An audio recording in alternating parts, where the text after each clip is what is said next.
मंगलाचरण तथा अग्नि और वशिष्ठ के संवाद रूप से अग्नि पुराण का आरंभ।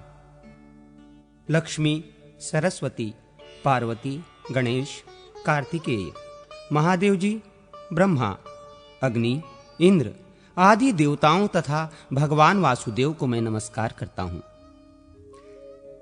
नैमिषारण्य की बात है। शौनक आदि ऋषि यज्ञों द्वारा भगवान विष्णु का यजन कर रहे थे। उस समय वहां तीर्थ यात्रा के प्रसंग से सूत जी पधारे। महर्षियों ने उनका स्वागत सत्कार करके कहा। ऋषि बोले, सूत जी, आप हमारी पूजा स्वीकार करके हमें वो सार से भी सारभूत तत्व बतलाने की कृपा करें जिसके जान लेने मात्र से सर्वज्ञता प्राप्त होती है। सूत जी ने कहा, ऋषियों, भगवान विष्णु ही सार से भी सार तत्व हैं। वे सृष्टि और पालन आदि के कर्ता और सर्वत्र व्यापक हैं। वो विष्णु स्वरूप ब्रह्म मैं ही हूं। इस प्रकार उन्हें जान लेने पर सर्वज्ञता प्राप्त हो जाती है। ब्रह्म दो स्वरूप जानने के योग्य हैं, शब्द ब्रह्म और पर ब्रह्म। दो विद्याएं भी जानने के योग्य हैं, अपरा विद्या और परा विद्या। ये अथर्ववेद की श्रुति का कथन है। एक समय की बात है, मैं, सुखदेव जी तथा पैल आदि ऋषि बद्रिकाश्रम को गए और वहां व्यास जी को नमस्कार करके हमने प्रश्न किया। तब उन्होंने हमें सार तत्व का उपदेश देना आरंभ किया। व्यास जी बोले, सुत, तुम शुक आदि साथ सुनो। एक समय मुनियों के साथ मैंने महर्षि वशिष्ठ से सारभूत परात्पर ब्रह्म के विषय में पूछा था। उस समय उन्होंने मुझे जैसा उपदेश दिया था वही तुम्हें बतला रहा हूं। वशिष्ठ जी ने कहा, व्यास, मैं सर्वांतर्यामी ब्रह्म के दो स्वरूप हैं, मैं उन्हें बताता हूं, सुनो।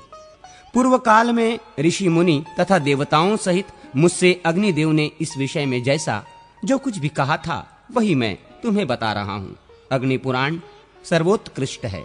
इसका एक एक अक्षर ब्रह्म विद्या है, अतएव यह परम ब्रह्म स्वरूप है। ऋग्वेद आदि संपूर्ण वेद शास्त्र अपर ब्रह्म है। पर ब्रह्म स्वरूप अग्नि पुराण संपूर्ण देवताओं के लिए परम सुखद है। अग्नि देव द्वारा जिसका कथन हुआ है वो आग्नेय पुराण वेदों के सर्वतुल्य सर्वमान्य है। ये पवित्र पुराण अपने पाठकों और श्रोताजनों को भोग तथा मोक्ष प्रदान करने वाला है। भगवान विष्णु ही कालाग्नि रूप से विराजमान हैं। वे ही ज्योतिर्मय परात्पर पर ब्रह्म हैं। ज्ञान योग तथा कर्म योग द्वारा उन्हीं का पूजन होता है। एक दिन उन विष्णु स्वरूप अग्निदेव से मुनियों सहित मैंने इस प्रकार प्रश्न किया। वशिष्ठ जी ने पूछा, अग्निदेव, संसार सागर से पार लगाने के लिए नौका रूप परमेश्वर ब्रह्म के स्वरूप का वर्णन कीजिए और संपूर्ण विद्याओं के सारभूत उस विद्या का उपदेश दीजिए जिसे जानकर मनुष्य सर्वज्ञ हो जाता है। अग्निदेव बोले, वशिष्ठ, मैं ही विष्णु हूं। मैं ही कालाग्नि रुद्र कहलाता हूं। मैं तुम्हें संपूर्ण विद्याओं की सारभूत विद्या का उपदेश देता हूं जिसे अग्नि पुराण कहते हैं। वही सब विद्याओं का सार है। वो परम ब्रह्म स्वरूप है। सर्वमय एवं सर्व कारण भूत ब्रह्म उससे भिन्न नहीं है। उसमें सर्ग, प्रतिसर्ग, वंश, मनवंतर, वंशानुचरित आदि का तथा मत्स्य कूर्म आदि रूप धारण करने वाले भगवान का वर्णन है। ब्रह्मन, भगवान विष्णु की स्वरूप भूता दो विद्याएं हैं, एक परा और दूसरी अपरा। ऋक्, यजुः, साम और अथर्व नामक वेद, वेद के छहों अंग, शिक्षा, कल्प, व्याकरण, निरुक्त, ज्योतिष और छंद शास्त्र तथा मीमांसा, धर्मशास्त्र, पुराण, न्याय, वैदिक, आयुर्वेद, गांधार्व वेद, संगीत, धनुर्वेद और अर्थशास्त्र, ये सब अपरा विद्या हैं। तथा पराविद्या वो है जिससे इस अदृश्य, अग्राह्य, ग्रोतर रहित, चरण रहित, नित्य अविनाशी ब्रह्म का बोध हो। इस अग्नि पुराण को पराविद्या समझो। पूर्व काल में भगवान विष्णु ने मुझसे तथा ब्रह्मा जी ने देवताओं से जिस प्रकार वर्णन किया था उसी प्रकार मैं भी तुमसे मत्स्य आदि अवतार धारण करने वाले जगत कारण भूत परमेश्वर का प्रतिपादन करूंगा।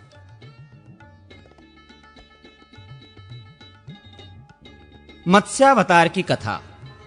वशिष्ठ जी ने कहा, अग्निदेव, आप सृष्टि आदि के कारणभूत भगवान विष्णु के मत्स्य आदि अवतारों का वर्णन कीजिए, साथ ही ब्रह्म स्वरूप अग्नि पुराण को भी सुनाइए, जिसे पूर्व काल में आपने श्री विष्णु भगवान के मुख से सुना था। अग्निदेव बोले, वशिष्ठ सुनो, मैं श्रीहरि के मत्स्यावतार का वर्णन करता हूँ। अवतार धारण का कार्य दुष्टों के विनाश तथा साधु पुरुषों की रक्षा के लिए होता है। बीते हुए कल्प के अंत में ब्राह्म नामक नैमित्तिक प्रलय हुआ था। मुने, उस समय भू आदि लोक समुद्र के जल में डूब गए थे। प्रलय के पहले की बात है। व्यवस्थ मनु भोग और मोक्ष की सिद्धि के लिए तपस्या कर रहे थे। एक दिन जब वे कृतमाला नदी से जल से पितरों का तर्पण कर रहे थे, उनकी अंजलि के जल में एक बहुत छोटा सा मत्स्य आ गया। राजा ने उसे जल में फेंक देने का विचार किया। तब मत्स्य ने कहा, महाराज, मुझे जल में न फेंको, यहाँ ग्राह्य आदि जल जंतुओं से मुझे भय है। ये सुनकर मनु ने उसे अपने कलश के जल में डाल दिया। मत्स्य उसमें पड़ते ही बड़ा हो गया और पुनः मनु से बोला, राजन, मुझे इससे बड़ा स्थान दो। उसकी ये बात सुनकर राजा ने उसे एक बड़े जलपात्र, नाद या कुंडा आदि में डाल दिया। उसमें भी बड़ा होकर मत्स्य राजा से बोला, मनो, मुझे कोई विस्तृत स्थान दो। तब उन्होंने पुनः उसे सरोवर के जल में डाला, किंतु वहां भी बढ़कर वो सरोवर के बराबर हो गया और बोला, मुझे इससे बड़ा स्थान दो। तब मनु ने उसे फिर समुद्र में ही ले जाकर डाल दिया। वहां वो मत्स्य क्षण भर में 1,00,000 योजन बड़ा हो गया। उस अद्भुत मत्स्य को देखकर मनु को बड़ा विस्मय हुआ। वे बोले, आप कौन हैं? निश्चय ही आप भगवान श्री विष्णु जान पड़ते हैं। नारायण, आपको नमस्कार है। जनार्दन, आप किस लिए अपनी माया से मुझे मोहित कर रहे हैं? मनु के ऐसा कहने पर सबके पालन में संलग्न रहने वाले मत्स्य रूपधारी भगवान उनसे बोले, राजन, मैं दुष्टों का नाश और जगत की रक्षा करने के लिए अवतीर्ण हुआ हूं। आज से 7वें दिन समुद्र संपूर्ण जगत को डुबो देगा। उस समय तुम्हारे पास एक नौका उपस्थित होगी। तुम उस पर सब प्रकार के बीज आदि रखकर बैठ जाना। सप्तर्षि भी तुम्हारे साथ रहेंगे। जब तक ब्रह्मा की रात रहेगी, तब तक तुम उसी नाव पर विचरते रहोगे। नाव आने के बाद मैं भी इसी रूप में उपस्थित होऊंगा। उस समय तुम मेरे सिंग में महासर्पमयी रस्सी से उस नाव को बांध देना। ऐसा कहकर भगवान मत्स्य अंतर्धान हो गए और व्यवस्थ मनु उनके बताए हुए समय की प्रतीक्षा करते हुए वहीं रहने लगे। जब नियत समय पर समुद्र अपनी सीमा लांघकर बढ़ने लगा, तब वे पूर्वोक्त नौका पर बैठ गए। उसी समय एक सिंह धारण करने वाले सुवर्णमय मत्स्य भगवान का प्रादुर्भाव हुआ। उनका विशाल शरीर 10,00,000 योजन लंबा था। उनके सिंग में नाव बांधकर राजा ने उनसे मत्स्य नामक पुराण का श्रवण किया, जो सब पापों का नाश करने वाला है। मनु भगवान मत्स्य की नाना प्रकार के स्रोतों द्वारा स्तुति भी करते थे। प्रलय के अंत में ब्रह्मा जी से वेद को हर लेने वाले हयग्रीव नामक दानव का वध करके भगवान ने वेद मंत्र आदि की रक्षा की। तत्पश्चात वाराह कल्प आने पर श्री हरि ने कच्छप रूप धारण किया। समुद्र मंथन, कूर्म तथा मोहिनी अवतार की कथा। अग्निदेव कहते हैं, वशिष्ठ, अब मैं कुर्मावतार का वर्णन करूंगा। यह सुनने पर सब पापों का नाश हो जाता है। पूर्व काल की बात है। देवासुर संग्राम में दैत्यों ने देवताओं को परास्त कर दिया। वे दुर्वासा के शाप से भी लक्ष्मी से रहित हो गए थे।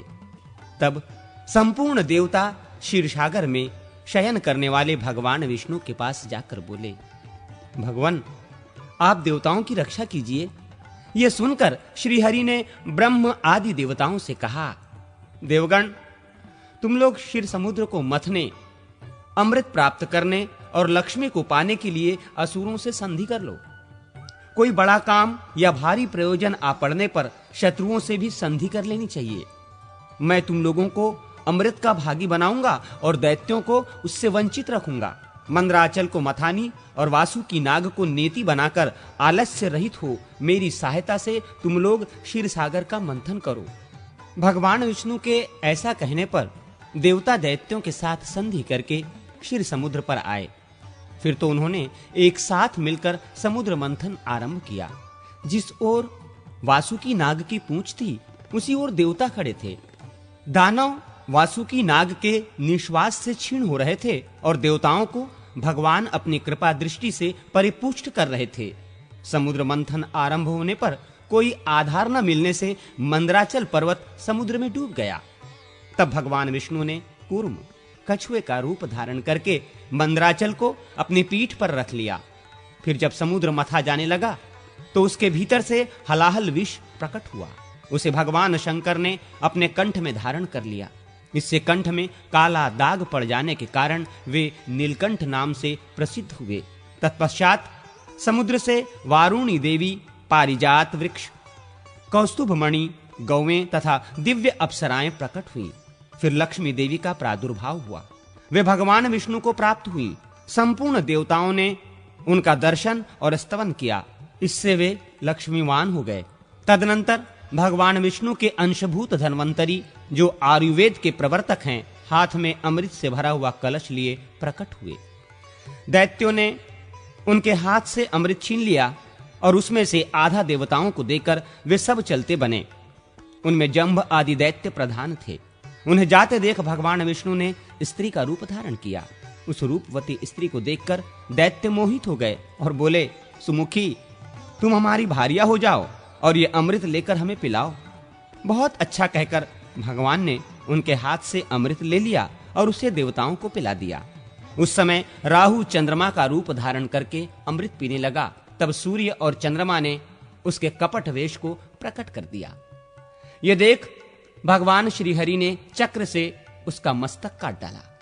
उसका सिर अलग हो गया और भुजाओं सहित धड़ अलग रह गया। फिर भगवान को दया आई और उन्होंने राहु को अमर बना दिया। तब ग्रह स्वरूप राहु ने भगवान श्री हरि से कहा, इन सूर्य और चंद्रमा को मेरे द्वारा अनेकों बार ग्रहण लगेगा। उस समय संसार के लोग जो कुछ दान करें वो सब अक्षय हो। भगवान विष्णु ने तथास्तु कहकर संपूर्ण देवताओं के साथ राहु की बात का अनुमोदन किया। इसके बाद भगवान ने स्त्री रूप त्याग दिया, किंतु महादेव जी को भगवान के उस रूप का पुनर्दर्शन करने की इच्छा हुई। अतः उन्होंने अनुरोध किया, भगवान, आप अपने स्त्री रूप का मुझे दर्शन करावें। महादेव जी की प्रार्थना से भगवान श्री हरि ने उन्हें अपने स्त्री रूप का दर्शन कराया। वे भगवान की माया से ऐसे मोहित हो गए कि पार्वती जी को त्याग कर उस स्त्री के पीछे लग गए। उन्होंने नग्न और उन्मत्त होकर मोहिनी के केश पकड़ लिए। मोहिनी अपने केशों को छुड़ाकर वहां से चल दी। उसे जाती देख महादेव जी भी उसके पीछे पीछे दौड़ने लगे। उस समय पृथ्वी पर जहां वहां भगवान शंकर का वीर्य गिरा, वहां वहां शिवलिंगों का क्षेत्र एवं सुवर्ण की खानें हो गईं। तत्पश्चात ये माया है ऐसा जानकर भगवान शंकर अपने स्वरूप में स्थित हुए। तब भगवान श्री हरि ने प्रकट होकर शिवजी से कहा, रुद्र, तुमने मेरी माया को जीत लिया। पृथ्वी पर तुम्हारे सिवा दूसरा कोई ऐसा पुरुष नहीं है जो मेरी इस माया को जीत सके। भगवान के प्रयत्न से दैत्यों को अमृत नहीं मिलने पाया, अतः देवताओं ने उन्हें युद्ध में मार गिराया। फिर देवता स्वर्ग में विराजमान हुए और दैत्य लोग पाताल में रहने लगे। जो मनुष्य देवताओं की इस विजय गाथा का पाठ करता है वो स्वर्गलोक में जाता है। वराह, नृसिंह, वामन और परशुराम अवतार की कथा। अग्निदेव कहते हैं, वशिष्ठ, अब मैं वराह अवतार की पाप नाशिनी कथा का वर्णन करता हूं। पूर्व काल में हिरण्याक्ष नामक दैत्य असुरों का राजा था। वो देवताओं को जीतकर स्वर्ग में रहने लगा।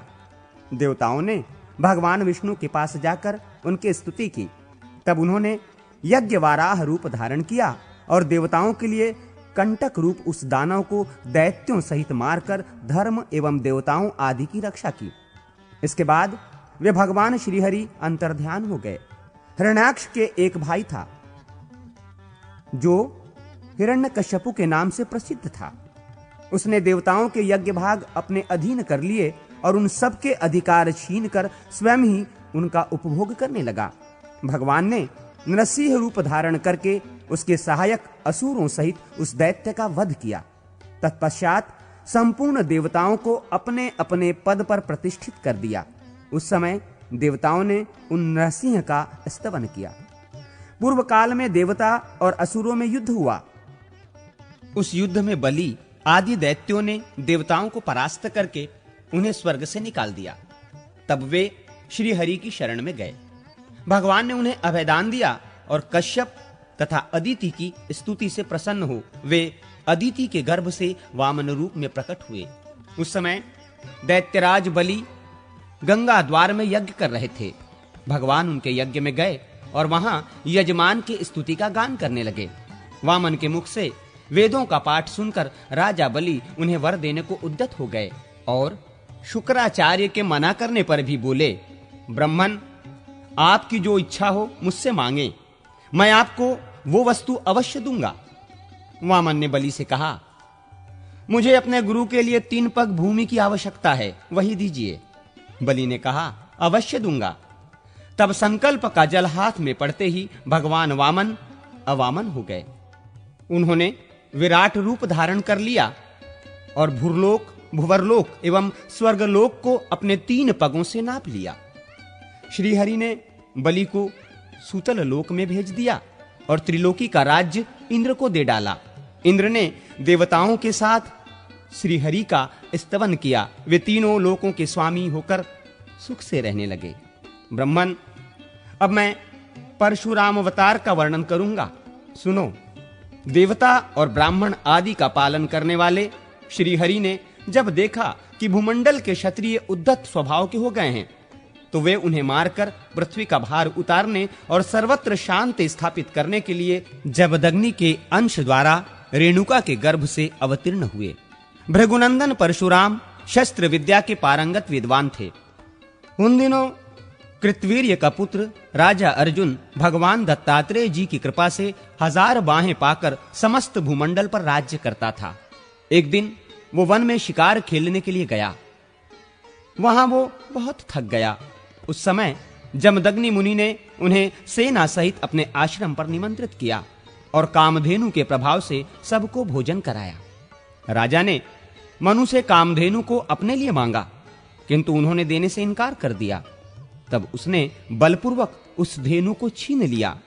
ये समाचार पाकर परशुराम जी ने है पुरी में जा उसके साथ युद्ध किया और अपने फरसे से उसका मस्तक काटकर रणभूमि में उसे मार गिराया। फिर वे कामधेनु को साथ लेकर अपने आश्रम पर लौट आए। एक दिन परशुराम जी जब वन में गए हुए थे, कृतवीर्य के पुत्रों ने आकर अपने पिता के वैर का बदला लेने के लिए जमदग्नि मुनि को मार डाला। जब परशुराम जी लौट कर आए तो पिता को मारा गया देख उनके मन में बड़ा क्रोध हुआ।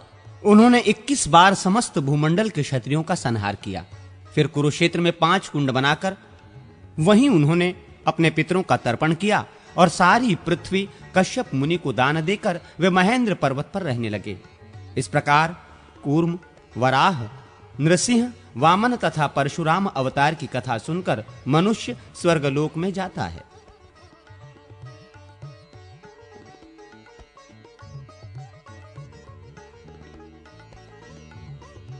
श्री रामावतार वर्णन के प्रसंग में रामायण बालकांड की संक्षिप्त कथा। अग्निदेव कहते हैं, वशिष्ठ, अब मैं ठीक उसी प्रकार रामायण का वर्णन करूंगा जैसे पूर्व काल में नारद जी ने महर्षि वाल्मीकि जी को सुनाया था। इसका पाठ भोग और मोक्ष दोनों को देने वाला है। देवर्षि नारद कहते हैं, वाल्मीकि जी भगवान विष्णु के नाभि कमल से ब्रह्मा जी उत्पन्न हुए हैं। ब्रह्मा जी के पुत्र हैं मरीचि, मरीचि से कश्यप, कश्यप से सूर्य और सूर्य से वैवस्वत मनु का जन्म हुआ है। उसके बाद वैवस्वत मनु से इक्ष्वाकु की उत्पत्ति हुई। इक्ष्वाकु के वंश में ककुस्थ नामक राजा हुए। ककुस्थ के रघु, रघु के अज और अज के पुत्र दशरथ हुए। उन राजा दशरथ से रावण आदि राक्षसों का वध करने के लिए साक्षात भगवान विष्णु 4 रूपों में प्रकट हुए। उनकी बड़ी रानी कौसल्या के गर्भ से श्री रामचंद्र जी का प्रादुर्भाव हुआ। कैकेयी से भरत और सुमित्रा से लक्ष्मण एवं शत्रुघ्न का जन्म हुआ। महर्षि ऋषिशृंग ने उन तीनों रानियों को यज्ञ सिद्ध चरु दिए, जिन्हें खाने से इन 4 कुमारों का आविर्भाव हुआ। श्री राम आदि सभी भाई अपने पिता के ही समान पराक्रमी थे। एक समय मुनिवर विश्वामित्र ने उन्हें यज्ञ में विघ्न डालने वाले निशाचरों का नाश करने के लिए राजा दशरथ से प्रार्थना की कि आप अपने पुत्र श्री राम को मेरे साथ भेज दे। तब राजा ने मुनि के साथ श्री राम और लक्ष्मण को भेज दिया। श्री रामचंद्र जी ने वहां जाकर मुनि से अस्त्र शस्त्रों की शिक्षा पाई और ताड़का नाम वाली निशाचरी का वध किया। फिर उन बलवान वीर ने मारीच नामक राक्षस को मानवास्त्र से मोहित करके दूर फेंक दिया और यज्ञ विघातक राक्षस सुबाहु को दलबल सहित मार डाला। इसके बाद वे कुछ काल तक मुनि के सिद्धाश्रम में भी रहे। तत्पश्चात विश्वामित्र आदि महर्षियों के साथ लक्ष्मण सहित श्री राम मिथिला नरेश का धनुष यज्ञ देखने के लिए गए। अपनी माता अहिल्या के उद्धार की वार्ता सुनकर संतुष्ट हुए। शतानंद जी ने निमित्त कारण बनकर श्री राम से विश्वामित्र मुनि के प्रभाव का वर्णन किया। राजा जनक ने अपने यज्ञ में मुनियों सहित श्री रामचंद्र जी का पूजन किया। श्री राम ने धनुष को चढ़ा दिया और उसे अनायास ही तोड़ डाला। तदनंतर महाराज जनक ने अपनी अयोनिजा कन्या सीता को, जिसके विवाह के लिए पराक्रम ही शुल्क निश्चित किया गया था, श्री रामचंद्र जी को समर्पित किया। श्री राम ने भी अपने पिता राजा दशरथ आदि गुरुजनों के मिथिला में पधारने पर सबके सामने सीता का विधि पूर्वक पाणी ग्रहण किया। उस समय लक्ष्मण ने भी मिथिलेश कन्या उर्मिला को अपनी पत्नी बनाया। राजा जनक के छोटे भाई कुशध्वज थे। उनकी 2 कन्याएं थीं, श्रुतकीर्ति और मांडवी। इनमें मांडवी के साथ भरत ने और श्रुतकीर्ति के साथ शत्रुघ्न ने विवाह किया। तदनंतर राजा जनक से भली भांति पूजित हो श्री रामचंद्र जी ने वशिष्ठ आदि महर्षियों के साथ वहां से प्रस्थान किया। मार्ग में जमदग्नि नंदन परशुराम को जीतकर वे अयोध्या पहुंचे। वहां जाने पर भरत और शत्रुघ्न अपने मामा राजा युधाजीत की राजधानी को चले गए। अयोध्या कांड की संक्षिप्त कथा। नारद जी कहते हैं, भरत के ननिहाल चले जाने पर लक्ष्मण सहित श्री रामचंद्र जी ही पिता माता आदि की सेवा सत्कार में रहने लगे। एक दिन राजा दशरथ ने श्री रामचंद्र जी से कहा, रघुनंदन मेरी बात सुनो। तुम्हारे गुणों पर अनुरक्त हो प्रजाजनों ने मन ही मन तुम्हें राज सिंहासन पर अभिषिक्त कर दिया है। प्रजा की यह हार्दिक इच्छा है कि तुम युवराज बनो, अतः कल प्रातः काल मैं तुम्हें युवराज पद प्रदान कर दूंगा। आज रात में तुम सीता सहित उत्तम व्रत का पालन करते हुए संयम पूर्वक रहो। राजा के 8 मंत्रियों तथा वशिष्ठ जी ने भी उनकी इस बात का अनुमोदन किया। उन 8 मंत्रियों के नाम इस प्रकार हैं, दृष्टि, जयंत, विजय, सिद्धार्थ, राज्यवर्धन, अशोक, धर्मपाल और सुमंत्र। इनके अतिरिक्त वशिष्ठ जी भी मंत्रणा देते थे। पिता और मंत्रियों की बातें सुनकर श्री रघुनाथ जी ने तथास्तु कहकर उनकी आज्ञा शिरोधार्य की और माता कौशल्या को ये शुभ समाचार बताकर देवताओं की पूजा करके वे संयम में स्थित हो गए। उधर महाराज दशरथ वशिष्ठ आदि मंत्रियों को यह कहकर कि आप लोग श्री रामचंद्र जी के राज्याभिषेक की सामग्री जुटाएं, कैकई के भवन में चले गए। कैकई के मंथरा नामक एक दासी थी जो बड़ी दुष्टा थी। उसने अयोध्या की सजावट होती देख श्री रामचंद्र जी के राज्याभिषेक की बात जानकर रानी कैकई से सारा हाल कह सुनाया। एक बार किसी अपराध के कारण श्री रामचंद्र जी ने मंथरा को उसके पैर पकड़कर घसीटा था। उसी वैर के कारण वो सदा यही चाहती थी कि राम का वनवास हो जाए। मंथरा बोली, कैकई तुम उठो, राम का राज्याभिषेक होने जा रहा है। ये तुम्हारे पुत्र के लिए, मेरे लिए और तुम्हारे लिए भी मृत्यु के समान भयंकर वृत्तांत है, इसमें कोई संदेह नहीं है। मंथरा कुबड़ी थी। उसकी बात सुनकर रानी कैकई को प्रसन्नता हुई। उन्होंने कुब्जा को एक आभूषण उतार कर दिया और कहा, मेरे लिए तो जैसे राम हैं वैसे ही मेरे पुत्र भरत भी हैं। मुझे ऐसा कोई उपाय नहीं दिखाई देता जिससे भरत को राज्य मिल सके। मंथरा ने उस हार को फेंक दिया और कुपित होकर कैकई से कहा। मंथरा बोली, ओ नादान, तू भरत को, अपने को और मुझे भी राम से बचा। कल राम राजा होंगे, फिर राम के पुत्रों को राज्य मिलेगा। कैकई, अब राजवंश भरत से दूर हो जाएगा। मैं भरत को राज्य दिलाने का एक उपाय बताती हूं। पहले की बात है, देवासुर संग्राम में शंबरासुर ने देवताओं को मार भगाया था। तेरे स्वामी भी उस युद्ध में गए थे। उस समय तूने अपने विद्या से रात में स्वामी की रक्षा की थी। इसके लिए महाराज ने तुझे 2 वर देने की प्रतिज्ञा की थी। इस समय उन्हीं 2 वरों को उनसे मांग। एक वर के द्वारा राम का 14 वर्षों के लिए वनवास और दूसरे के द्वारा भरत का युवराज पद पर अभिषेक मांग ले। राजा इस समय वे दोनों वर दे देंगे। इस प्रकार मंथरा के प्रोत्साहन देने पर कैकेयी अनर्थ में ही अर्थ की सिद्धि देखने लगी और बोली, कुब्जे, तूने बड़ा अच्छा उपाय बताया है। राजा मेरा मनोरथ अवश्य पूर्ण करेंगे। ऐसा कहकर वो कोप भवन में चली गई और पृथ्वी पर अचेत सी होकर पड़ गई। उधर महाराज दशरथ ब्राह्मण आदि का पूजन करके जब कैकेयी के भवन में आए तो उसे रोष से भरी हुई देखा। तब राजा ने पूछा, सुंदरी, तुम्हारी ऐसी दशा क्यों हो रही है? तुम्हें कोई रोग तो नहीं सता रहा है अथवा किसी भय से व्याकुल तो नहीं हो? बताओ क्या चाहती हो? मैं अभी तुम्हारी इच्छा पूर्ण करता हूं। जिन श्री राम के बिना मैं क्षण भर भी जीवित नहीं रह सकता, उन्हीं की शपथ खाकर कहता हूं तुम्हारा मनोरथ अवश्य पूर्ण करूंगा। सच सच बताओ क्या चाहती हो? कैकेयी बोली, राजन, यदि आप मुझे कुछ देना ही चाहते हो तो अपने सत्य की रक्षा के लिए पहले के दिए हुए 2 वरदान देने की कृपा करें। मैं चाहती हूं राम 14 वर्षों तक संयम पूर्वक वन में निवास करे और इन सामग्रियों के द्वारा आज ही भरत का युवराज पद पर अभिषेक हो जाए। महाराज, यदि ये दोनों वरदान आप मुझे नहीं देंगे तो मैं विष पीकर मर जाऊंगी। ये सुनकर राजा दशरथ वज्र से आहत हुए की भांति मूर्छित होकर भूमि पर गिर पड़े। फिर थोड़ी देर में चेत होने पर उन्होंने कैकेयी से कहा। दशरथ बोले, पाप पूर्ण विचार रखने वाली कैकेयी, तू समस्त संसार का अप्रिय करने वाली है। अरे, मैंने या राम ने तेरा क्या बिगाड़ा है तो तू मुझसे ऐसी बात कहती है? केवल तुझे प्रिय लगने वाला ये कार्य करके मैं संसार में भली भांति निंदित हो जाऊंगा। तू मेरी स्त्री नहीं, काल रात्रि है। मेरा पुत्र भरत ऐसा नहीं है। पापिनी, मेरे पुत्र के चले जाने पर जब मैं मर जाऊंगा तो तू विधवा होकर राज्य करना। राजा दशरथ सत्य के बंधन में बंधे थे। उन्होंने श्री रामचंद्र जी को बुलाकर कहा, बेटा, कैकेयी ने मुझे ठग लिया। तुम मुझे कैद करके राज्य को अपने अधिकार में कर लो, अन्यथा तुम्हें वन में निवास करना होगा और कैकेयी का पुत्र भरत राजा बनेगा। श्री रामचंद्र जी ने पिता और कैकेयी को प्रणाम करके उनकी प्रदक्षिणा की और कौशल्या के चरणों में मस्तक झुकाकर उन्हें सांत्वना दी। फिर लक्ष्मण और पत्नी सीता को साथ ले ब्राह्मणों, दीनों और अनाथों को दान देकर सुमंत्र सहित रथ पर बैठकर वे नगर से बाहर निकले। उस समय माता पिता आदि शोक से आतुर हो रहे थे। उस रात में श्री रामचंद्र जी ने तमसा नदी के तट पर निवास किया। उनके साथ बहुत से पुरवासी भी गए थे। उन सबको सोते छोड़कर वे आगे बढ़ गए।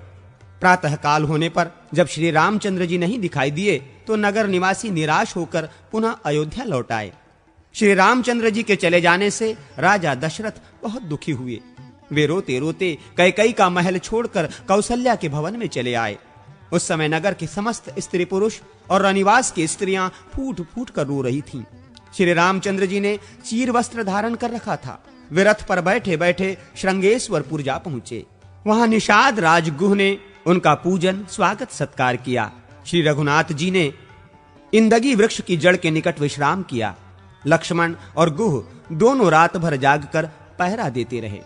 प्रातः काल श्री राम ने रथ सहित सुमंत्र को विदा कर दिया तथा स्वयं लक्ष्मण और सीता के साथ नाव से गंगा पार हो वे प्रयाग में गए। वहां उन्होंने महर्षि भरद्वाज को प्रणाम किया और उनकी आज्ञा ले वहां से चित्रकूट पर्वत को प्रस्थान किया। चित्रकूट पहुंचकर उन्होंने वास्तु पूजा करने के अनंतर पर्णकुटी बनाकर मंदाकिनी के तट पर निवास किया। रघुनाथ जी ने सीता को चित्रकूट पर्वत का रमणीय दृश्य दिखलाया। इसी समय एक कौवे ने सीता जी के कोमल श्री अंग में नखों से प्रहार किया। ये देख श्री राम ने उसके ऊपर सिंह के अस्त्र का प्रयोग किया। तब वो कौवा देवताओं की आश्रय छोड़कर श्री रामचंद्र जी की शरण में आया। तब उन्होंने उसकी केवल एक आंख नष्ट करके उसे जीवित छोड़ दिया। श्री रामचंद्र जी के वनगमन के पश्चात छठे दिन की रात में राजा दशरथ ने कौशल्या से पहले की एक घटना सुनाई, जिसमें उनके द्वारा कुमार अवस्था में सरयू के तट पर अनजान में यज्ञदत्त पुत्र श्रवण कुमार के मारे जाने का वृत्तांत था।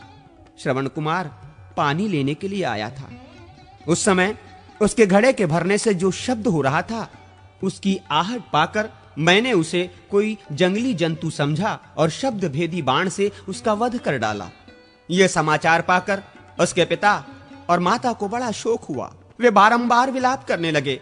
उस समय श्रवण कुमार के पिता ने मुझे शाप देते हुए कहा, राजन, हम दोनों पति पत्नी पुत्र के बिना शोकातुर होकर प्राण त्याग रहे हैं। तुम भी हमारी ही तरह पुत्र वियोग के शोक से मरोगे। तुम्हारे पुत्र मरेंगे तो नहीं, किंतु उस समय तुम्हारे पास कोई पुत्र मौजूद न होगा।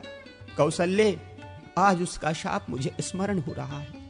जान पड़ता है अब इसी शोक से मेरी मृत्यु होगी।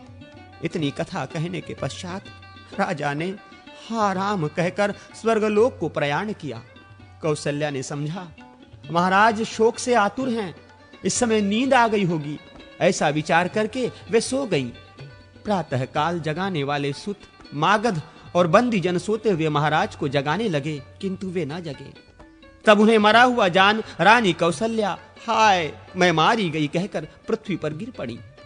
फिर तो समस्त नर नारी फूट फूट कर रोने लगे। तत्पश्चात महर्षि वशिष्ठ ने राजा के शव को तैल भरी नौका में रखवाकर भरत को उनके ननिहाल से तत्काल बुलवाया। भरत और शत्रुघ्न अपने मामा के राजमहल से निकलकर सुमंत्र आदि के साथ शीघ्र ही अयोध्यापुरी में आए। यहाँ का समाचार जानकर भरत को बड़ा दुख हुआ। कैकेयी को शोक करती देख उसकी कठोर शब्दों में निंदा करते हुए बोले, अरे तूने मेरे माथे कलंक का टीका लगा दिया, मेरे सिर पर अपयश का भारी बोझ डाल दिया। फिर उन्होंने कौशल्या की प्रशंसा करके तैल पूर्ण नौका में रखे हुए पिता के शव का सरयू तट पर अंत्येष्टि संस्कार किया। तदनंतर वशिष्ठ आदि गुरुजनों ने कहा, भरत अब राज्य ग्रहण करो। भरत बोले, मैं तो श्री रामचंद्र जी को ही राजा मानता हूं, अब उन्हें यहां लाने के लिए वन में जाता हूं। ऐसा कहकर वे वहां से दलबल सहित चल दिए और श्रृंगेश्वरपुर होते हुए प्रयाग पहुंचे। वहां महर्षि भरद्वाज ने उन सबको भोजन कराया। फिर भरद्वाज को नमस्कार करके वे प्रयाग से चले और चित्रकूट में श्री राम एवं लक्ष्मण के समीप आ पहुंचे। वहां भरत ने श्री राम से कहा, रघुनाथ जी, हमारे पिता महाराज दशरथ स्वर्गवासी हो गए। अब आप अयोध्या में चलकर राज्य ग्रहण करें। मैं आपकी आज्ञा का पालन करते हुए वन में जाऊंगा। यह सुनकर श्री राम ने पिता का तर्पण किया और भरत से कहा, तुम मेरी चरण पादुका लेकर अयोध्या लौट जाओ, मैं राज्य करने के लिए नहीं चलूंगा। पिता के सत्य की रक्षा के लिए चीर एवं जटा धारण करके वन में ही रहूंगा। श्री राम के ऐसा कहने पर सदल बल भरत लौट गए और अयोध्या छोड़कर नंदी ग्राम में रहने लगे। वहां भगवान की चरण पादुकाओं की पूजा करते हुए वे राज्य का भली भांति पालन करने लगे। अरण्य कांड की संक्षिप्त कथा। नारद जी कहते हैं, मुने, श्री रामचंद्र जी ने महर्षि वशिष्ठ तथा माताओं को प्रणाम करके उन सबको भरत के साथ विदा कर दिया।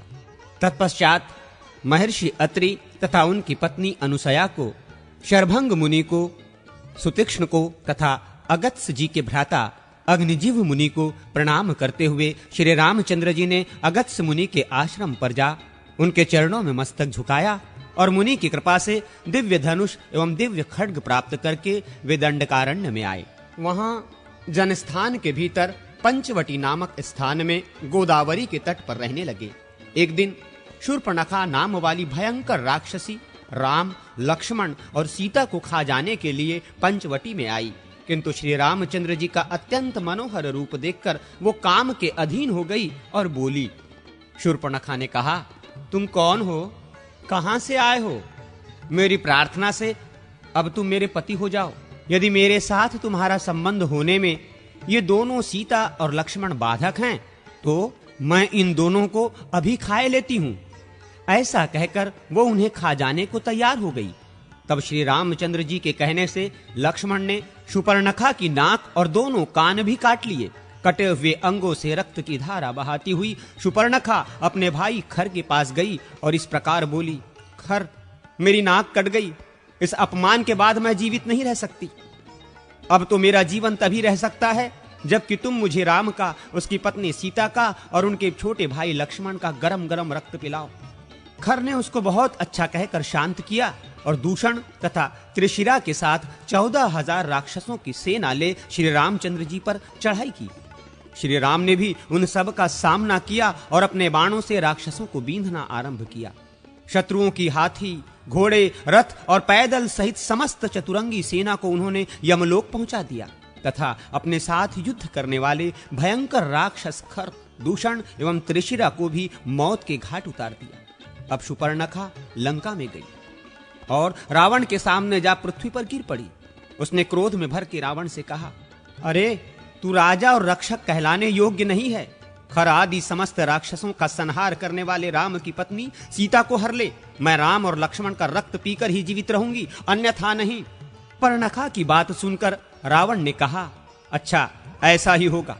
फिर उसने मारीच से कहा, तुम स्वर्णमय विचित्र मृग का रूप धारण करके सीता के सामने जाओ और राम तथा लक्ष्मण को अपने पीछे आश्रम से दूर हटा ले जाओ। मैं सीता का हरण करूंगा। यदि मेरी बात ना मानोगे तो तुम्हारी मृत्यु निश्चित है। मारीच ने रावण से कहा, रावण, धनुर्धर राम साक्षात मृत्यु हैं। फिर उसने मन ही मन सोचा, यदि नहीं जाऊंगा तो रावण के हाथ से मरना होगा और जाऊंगा तो श्री राम के हाथ से। इस प्रकार यदि मरना अनिवार्य है तो इसके लिए श्री राम ही श्रेष्ठ हैं, रावण नहीं, क्योंकि श्री राम के हाथ से मृत्यु होने पर मेरी मुक्ति हो जाएगी। ऐसा विचार कर वो मृग रूप धारण करके सीता के सामने बारंबार आने जाने लगा। तब सीता जी की प्रेरणा से श्री राम ने दूर तक उसका पीछा करके उसे अपने बाण से मार डाला। मरते समय उस मृग ने हा सीते, हा लक्ष्मण कहकर पुकार लगाई। उस समय सीता के कहने से लक्ष्मण अपने इच्छा के विरुद्ध श्री रामचंद्र जी के पास गए। इसी बीच में रावण ने भी मौका पाकर सीता को हर लिया। मार्ग में जाते समय उसने गृध्रराज जटायु का वध किया। जटायु ने भी उसके रथ को नष्ट कर डाला था। रथ न रहने पर रावण ने सीता को कंधे पर बिठा लिया और उन्हें लंका में ले जाकर अशोक वाटिका में रखा। वहां सीता से बोला, तुम मेरी पटरानी बन जाओ। फिर राक्षसियों की ओर देखकर कहा, निशाचरियो, इसकी रखवाली करो। उधर श्री रामचंद्र जी जब मारीच को मारकर लौटे तो लक्ष्मण को आते देख बोले, सुमित्रानंदन, वो मृग तो मायामय था, वास्तव में वो एक राक्षस था। किंतु तुम जो इस समय यहां आ गए, इससे जान पड़ता है निश्चय ही कोई सीता को हर ले गया। श्री रामचंद्र जी आश्रम पर गए, किंतु वहां सीता नहीं दिखाई दी। उस समय वे आर्त होकर शोक और विलाप करने लगे। हा प्रिय जानकी, तू मुझे छोड़कर कहां चली गई। लक्ष्मण ने श्री राम को सांत्वना दी। तब वे वन में घूम घूम कर सीता की खोज करने लगे। इसी समय इनकी जटायु से भेंट हुई। जटायु ने ये कहकर कि सीता को रावण हर ले गया है, प्राण त्याग दिया। तब श्री रघुनाथ जी ने अपने हाथ से जटायु का दाह संस्कार किया। इसके बाद उन्होंने कबंध का वध किया। कबंध से शाप मुक्त होने पर श्री रामचंद्र जी से कहा, आप सुग्रीव से मिलिए। किष्किंधा कांड की संक्षिप्त कथा। नारद जी कहते हैं, श्री रामचंद्र जी पंपा सरोवर पर जाकर सीता के लिए शोक करने लगे। वहां वे शबरी से मिले। फिर हनुमान जी से उनकी भेंट हुई। हनुमान जी उन्हें सुग्रीव के पास ले गए और सुग्रीव के साथ उनकी मित्रता कराई। श्री रामचंद्र जी ने सबके देखते देखते ताड़ के 7 वृक्षों को एक ही बाण से बींध डाला और दुदुम्भि नामक दानव के विशाल शरीर को पैर की ठोकर से 10 योजन दूर फेंक दिया। इसके बाद सुग्रीव के शत्रु वाली को, जो भाई होते हुए भी उनके साथ वैर रखता था, मार डाला और किष्किंधापुरी वानरों का साम्राज्य, रूमा एवं तारा, इन सब को ऋष्यमुख पर्वत पर वानर राज सुग्रीव के अधीन कर दिया। तदनंतर किष्किंधापुरी के स्वामी सुग्रीव ने कहा, श्री राम, आपको सीता जी की प्राप्ति जिस प्रकार भी हो सके ऐसा उपाय मैं कर रहा हूं। ये सुनने के बाद श्री रामचंद्र जी ने माल्यवान पर्वत के शिखर पर वर्षा के 4 महीने व्यतीत किए और सुग्रीव किष्किंधा में रहने लगे।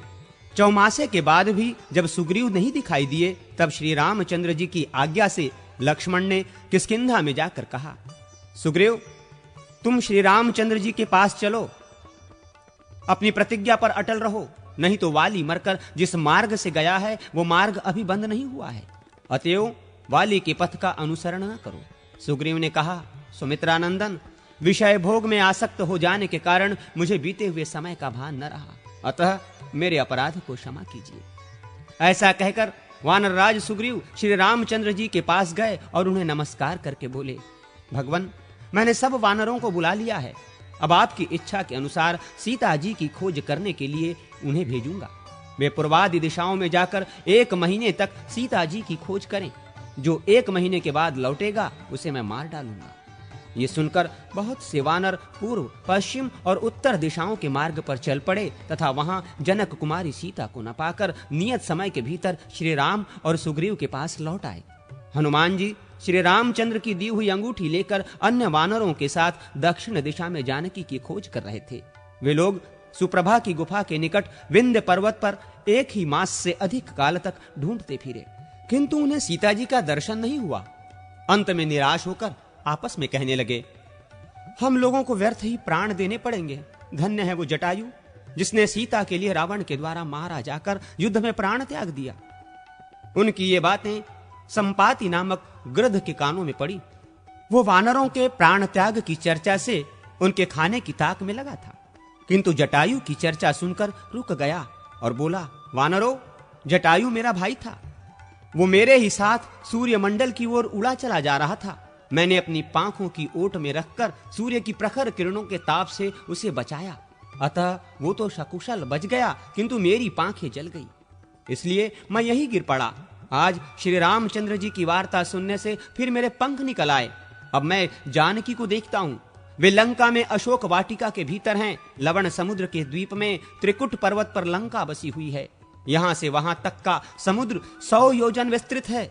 ये जानकर सब वानर श्री राम और सुग्रीव के पास जाएं और उन्हें सब समाचार बता दें।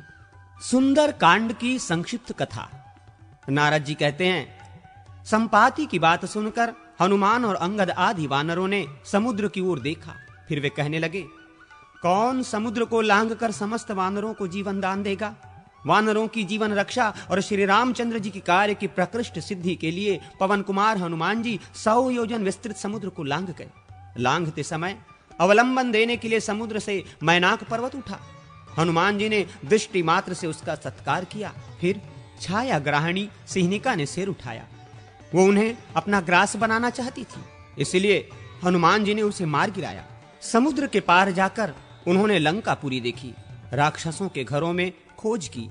लंका के अंतःपुर में तथा कुंभकर्ण, विभीषण, इंद्रजीत तथा अन्य राक्षसों के ग्रहों में जा जाकर तलाशी की। मद्यपान के स्थानों आदि में भी चक्कर लगाया, किंतु कहीं भी सीता उनकी दृष्टि में नहीं पड़ी। अब वे बड़ी चिंता में पड़े। अंत में जब अशोक वाटिका की ओर गए तो वहां शिशंपा वृक्ष के नीचे सीता जी उन्हें बैठी दिखाई दी। वहां राक्षसियां उनकी रखवाली कर रही थीं। हनुमान जी ने शिशंपा वृक्ष पर चढ़कर देखा। रावण सीता से कह रहा था, तू मेरी स्त्री हो जा, किंतु वे स्पष्ट शब्दों में ना कर रही थीं। वहां बैठी हुई राक्षसियां भी यही कहती थीं, तू रावण की स्त्री हो जा। जब रावण चला गया तो हनुमान जी ने इस प्रकार कहना आरंभ किया। अयोध्या में दशरथ नाम वाले एक राजा थे। उनके 2 पुत्र राम और लक्ष्मण वनवास के लिए गए थे। वे दोनों भाई श्रेष्ठ पुरुष हैं। उनमें श्री रामचंद्र जी की पत्नी जनक कुमारी सीता तुम ही हो। रावण तुम्हें बलपूर्वक हर ले आया है। श्री रामचंद्र जी इस समय वानर राज सुग्रीव के मित्र हो गए हैं। उन्होंने तुम्हारी खोज करने के लिए ही मुझे भेजा है। पहचान के लिए गूढ़ संदेश के साथ श्री रामचंद्र जी ने अंगूठी दी है।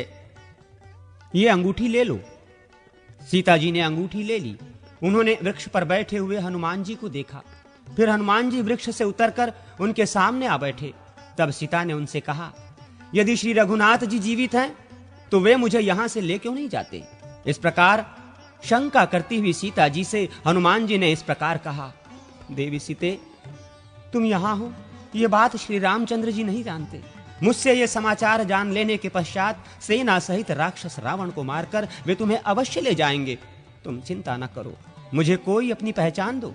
तब सीता जी ने हनुमान जी को अपनी चूड़ामणि उतार कर दे दी और कहा, भैया अब ऐसा उपाय करो जिससे श्री रघुनाथ जी शीघ्र आकर मुझे यहां से ले चलें। उन्हें कौवे की आंख नष्ट कर देने वाली घटना का स्मरण दिलाया। आज यहीं रहो, कल सवेरे चले जाना। तुम मेरा शोक दूर करने वाले हो। तुम्हारे आने से मेरा दुख बहुत कम हो गया।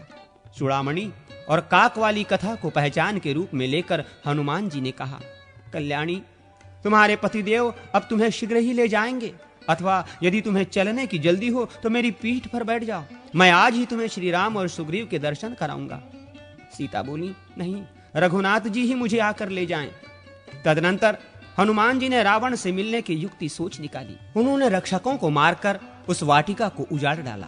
फिर दांत और नख आदि आयुधों से वहां आए हुए रावण के समस्त सेवकों को मारकर 7 मंत्री कुमारों तथा रावण पुत्र अक्षय कुमार को भी यमलोक पहुंचा दिया। तत्पश्चात इंद्रजीत ने आकर उन्हें नागपाश से बांध लिया और उन वानर वीर को रावण के पास ले जाकर उससे मिलाया। उस समय रावण ने पूछा, तू कौन है? तब हनुमान जी ने रावण को उत्तर दिया, मैं श्री रामचंद्र जी का दूत हूं।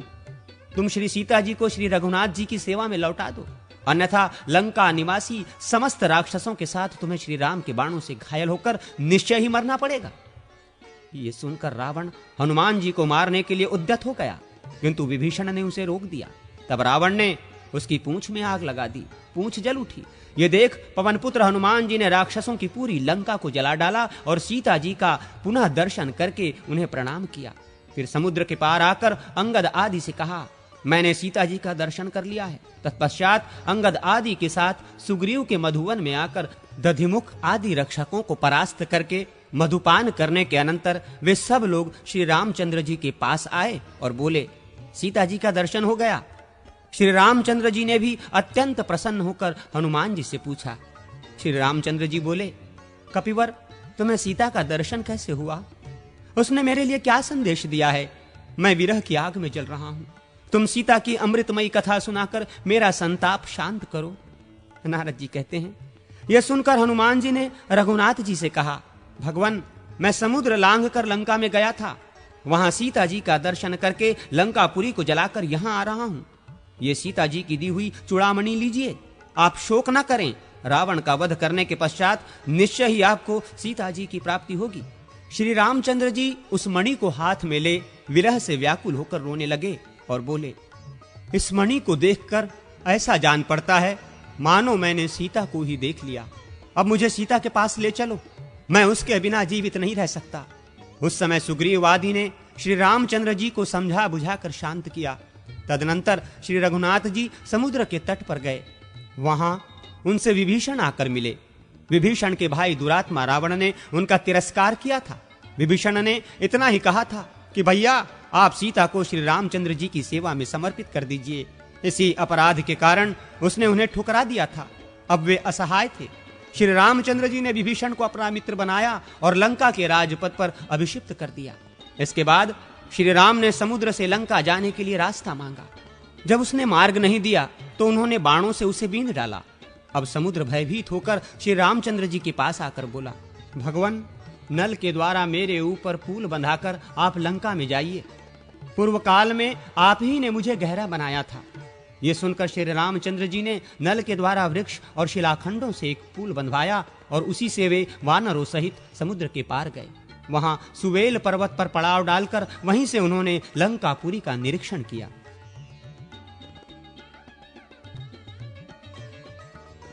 युद्ध कांड की संक्षिप्त कथा।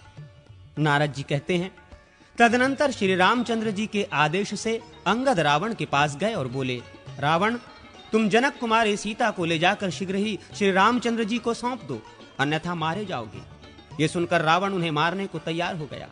अंगद राक्षसों को मार पीट कर लौट आए और श्री रामचंद्र जी से बोले, भगवान, रावण केवल युद्ध करना चाहता है। अंगद की बात सुनकर श्री राम ने वानरों की सेना साथ ले युद्ध के लिए लंका में प्रवेश किया। हनुमान, मैंद, दिविद, जाम्बवान, नल, नील, तार, अंगद, धूम्र, सुषेण, केसरी, गज, पनस, विनत, रंभ, शरभ, महाबली, कंपन, गवाक्ष, दधिमुख, गवय और गंधमादन, ये सब तो वहां आए ही, अन्य भी बहुत से वानर आ पहुंचे। इन असंख्य वानरों सहित कपिराज सुग्रीव भी युद्ध के लिए उपस्थित थे। फिर तो राक्षसों और वानरों में घमासान युद्ध छिड़ गया। राक्षस वानरों को बाण, शक्ति और गदा आदि के द्वारा मारने लगे और वानर नख, दांत एवं शिला आदि के द्वारा राक्षसों का संहार करने लगे। राक्षसों की हाथी, घोड़े, रथ और पैदलों से युक्त चतुरंगिणी सेना नष्ट भ्रष्ट हो गई। हनुमान ने पर्वत शिखर से अपने वैरी धुमाक्ष का वध कर डाला। नील ने भी युद्ध के लिए सामने आए हुए अकंपन और प्रहस्त को मौत के घाट उतार दिया। श्री राम और लक्ष्मण यद्यपि इंद्रजीत के नागास्त्र से बंध गए थे, तथापि गरुड़ की दृष्टि पड़ते ही उससे मुक्त हो गए। तत्पश्चात उन दोनों भाइयों ने बाणों से राक्षसी सेना का संहार आरंभ किया।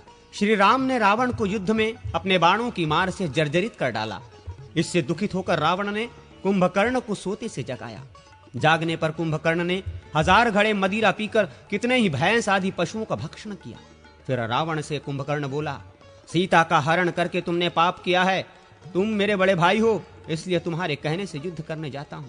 मैं वानरों सहित राम को मार डालूंगा। ऐसा कहकर कुंभकर्ण ने समस्त वानरों को कुचलना आरंभ किया। एक बार उसने सुग्रीव को पकड़ लिया। तब सुग्रीव ने उसकी नाक और कान काट लिए। नाक और कान से रहित होकर वह राक्षसों का भक्षण करने लगा। ये देख श्री रामचंद्र जी ने अपने बाणों से कुंभकर्ण की दोनों भुजाएं काट डाली। इसके बाद उसके दोनों पैर तथा मस्तक काटकर उसे पृथ्वी पर गिरा दिया। तदनंतर कुंभ, निकुंभ, राक्षस मकराक्ष, महोदर, महापार्श, मत्त, राक्षस श्रेष्ठ, उन्मत्त, प्रघस, भास्कर्ण, विरूपाक्ष, देवांतक, नतरांतक, त्रिशिरा और अतिकाय युद्ध में कूद पड़े।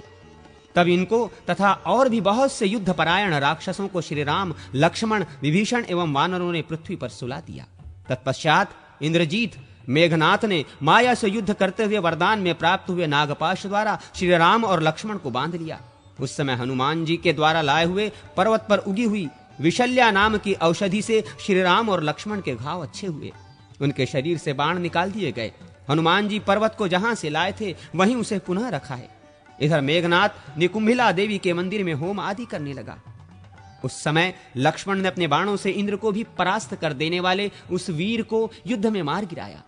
पुत्र की मृत्यु का समाचार पाकर रावण शोक से संतप्त हो उठा और सीता जी को मार डालने के लिए उद्यत हो उठा, किंतु अविंध के मना करने से वो मान गया और रथ पर बैठकर सेना सहित युद्ध भूमि में गया। तब इंद्र के आदेश से मातलिनी ने आकर रघुनाथ जी को भी देवराज इंद्र के रथ पर बिठाया। श्री राम और रावण का युद्ध श्री राम और रावण के युद्ध के ही समान था। उसकी कहीं भी दूसरी कोई उपमा नहीं थी। रावण वानरों पर प्रहार करता था और हनुमान आदि वानर रावण को चोट पहुंचाते थे। जैसे मेघ पानी बरसाता है, उसी प्रकार श्री रघुनाथ जी ने रावण के ऊपर अस्त्र शस्त्रों की वर्षा आरंभ कर दी। उन्होंने रावण के रथ, ध्वज, अश्व, सारथी, धनुष, बाहु और मस्तक काट डाले। काटे हुए मस्तकों के स्थान पर दूसरे नए मस्तक उत्पन्न हो जाते थे। ये देखकर श्री रामचंद्र जी ने ब्रह्मास्त्र के द्वारा रावण का वक्ष स्थल विदीर्ण करके उसे रणभूमि में गिरा दिया। उस समय मरने से बचे हुए सब राक्षसों के साथ रावण की अनाथा स्त्रियां विलाप करने लगी।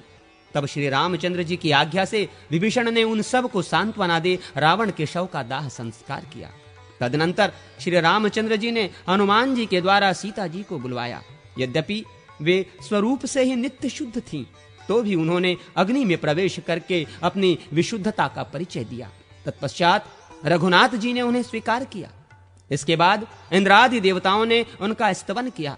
फिर ब्रह्मा जी तथा स्वर्गवासी महाराज दशरथ ने आकर स्तुति करते हुए कहा, श्री राम, तुम राक्षसों का संहार करने वाले साक्षात श्री विष्णु हो। फिर श्री राम के अनुरोध से इंद्र ने अमृत बरसाकर मरे हुए वानरों को जीवित कर दिया। समस्त देवता युद्ध देखकर श्री रामचंद्र जी के द्वारा पूजित हो स्वर्गलोक में चले गए। श्री रामचंद्र जी ने लंका का राज्य विभीषण को दे दिया और वानरों का विशेष सम्मान किया। फिर सबको साथ ले सीता सहित पुष्पक विमान पर बैठकर श्री राम जिस मार्ग से आए थे उसी से लौट चले। मार्ग में वे सीता को प्रसन्न चित्त होकर वनों और दुर्गम स्थानों को दिखाते जा रहे थे।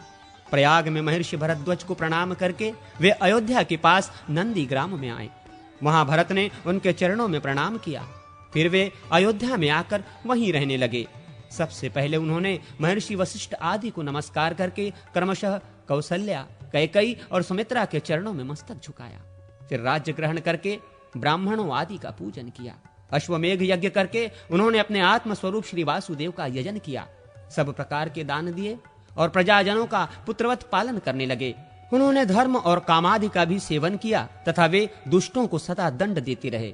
उनके राज्य में सब लोग धर्मपरायण थे तथा पृथ्वी पर सब प्रकार की खेती फली फूली रहती थी। श्री रघुनाथ जी के शासन काल में किसी की अकाल मृत्यु भी नहीं होती थी। उत्तर कांड की संक्षिप्त कथा। नारद जी कहते हैं, जब रघुनाथ जी अयोध्या के राज सिंहासन पर आसीन हो गए तब अगस्त आदि महर्षि उनका दर्शन करने के लिए गए। वहां उनका भली भांति स्वागत सत्कार हुआ। तदनंतर उन ऋषियों ने कहा, भगवान, आप धन्य हैं जो लंका में विजयी हुए और इंद्रजीत जैसे राक्षस को मार गिराया। अब हम उनकी उत्पत्ति कथा बतलाते हैं, सुनिए। ब्रह्मा जी के पुत्र मुनिवर पुलत्स हुए और पुलत्स से महर्षि विशर्वा का जन्म हुआ। उनकी 2 पत्नियां थीं, पुण्योत्कटा और कैकसी। उनमें पुण्योत्कटा ज्येष्ठ थी, उसके गर्भ से धनाध्यक्ष कुबेर का जन्म हुआ। कैकसी के गर्भ से पहले रावण का जन्म हुआ, जिसके 10 मुख और 20 भुजाएं थी। रावण ने तपस्या की और ब्रह्मा जी ने उसे वरदान दिया, जिससे उसने समस्त देवताओं को जीत लिया। कैकसी के दूसरे पुत्र का नाम कुंभकर्ण और तीसरे का विभीषण था। कुंभकर्ण सदा नींद में ही पड़ा रहता था, किंतु विभीषण बड़े धर्मात्मा हुए। इन तीनों की बहन शूर्पणखा हुई। रावण से मेघनाथ का जन्म हुआ। उसने इंद्र को जीत लिया था, इसीलिए इंद्रजीत के नाम से उसकी प्रसिद्धि हुई। वो रावण से भी अधिक बलवान था, परंतु देवताओं आदि के कल्याण की इच्छा रखने वाले आपने लक्ष्मण के द्वारा उसका वध करा दिया। ऐसा कहकर वे अगस्त्य आदि ब्रह्मर्षि श्री रघुनाथ जी के द्वारा अभिनंदित हो अपने अपने आश्रम को चले गए। तदनंतर देवताओं की प्रार्थना से प्रभावित श्री रामचंद्र जी के आदेश से शत्रुघ्न ने लवणासुर को मारकर एक पुरी बसाई, जो मथुरा नाम से प्रसिद्ध हुई।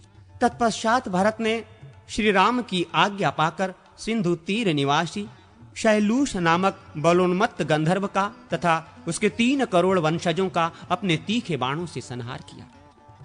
फिर उस देश के गांधार और मद्र 2 विभाग करके उनमें अपने पुत्र तक्ष और पुष्कर को स्थापित कर दिया। इसके बाद भरत और शत्रुघ्न अयोध्या में चले आए और वहां श्री रघुनाथ जी की आराधना करते हुए रहने लगे। श्री रामचंद्र जी ने दुष्ट पुरुषों का युद्ध में संहार किया और शिष्ट पुरुषों का दान आदि के द्वारा भली भांति पालन किया। उन्होंने लोकापवाद के भय से अपनी धर्मपत्नी सीता को वन में छोड़ दिया था। वहां वाल्मीकि मुनि के आश्रम में उनके गर्भ से 2 श्रेष्ठ पुत्र उत्पन्न हुए, जिनके नाम कुश और लव थे। उनके उत्तम चरित्रों को सुनकर श्री रामचंद्र जी को भली भांति निश्चय हो गया कि ये मेरे ही पुत्र हैं।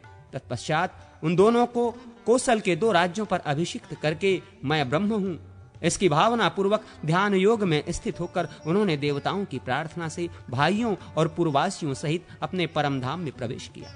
अयोध्या में 11,000 वर्षों तक राज्य करके वे अनेक यज्ञों का अनुष्ठान कर चुके थे। उनके बाद सीता के पुत्र कौशल जनपद के राजा हुए। अग्निदेव कहते हैं, वशिष्ठ जी, देवर्षि नारद से यह कथा सुनकर महर्षि वाल्मीकि ने विस्तार पूर्वक रामायण नामक महाकाव्य की रचना की। जो इस प्रसंग को सुनता है वो स्वर्गलोक को जाता है।